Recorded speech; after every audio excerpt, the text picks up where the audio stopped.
নমঃ শিবায়। বন্ধুরা, আপনাদের যদি হিন্দু ধর্ম জানার ইচ্ছা থাকে তাহলে আমাদের চ্যানেলটিকে সাবস্ক্রাইব করবেন। অনেক বাড়িতে দেখা যায় যে ঝগড়া অশান্তি লেগেই আছে। তার কারণ হলো বাড়িতে নেগেটিভ শক্তি প্রবেশ হয়ে আছে। তার জন্য মা লক্ষ্মী দূরে চলে যায়। কারণ যে বাড়িতে ঝগড়া অশান্তি ডেলি চলে সে বাড়িতে মা লক্ষ্মী থাকে না। তাই মা লক্ষ্মীকে স্থায়ীভাবে একসঙ্গে রাখার জন্য, নেগেটিভ শক্তি দূরে রাখার জন্য আমাদের এই জ্যোতিষ উপায়টি করবেন। প্রত্যেক দিন এই উপায়টি করলে ধীরে ধীরে পরিবর্তন হবে। নেগেটিভ শক্তি দূরে যাবে, পজিটিভ শক্তি ঘরে প্রবেশ করবে, মা লক্ষ্মীর বাস হবে।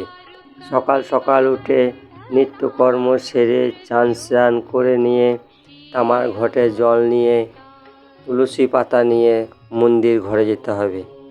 মন্দিরে পূজা পাঠ আরতি করে তুলসী পাতা আর যে জলটি আছে সেই জলটিকে আপনার মেন দরজায় ছিটকাতে হবে, মেন গেটে প্রতিদিন ছিটকাতে হবে।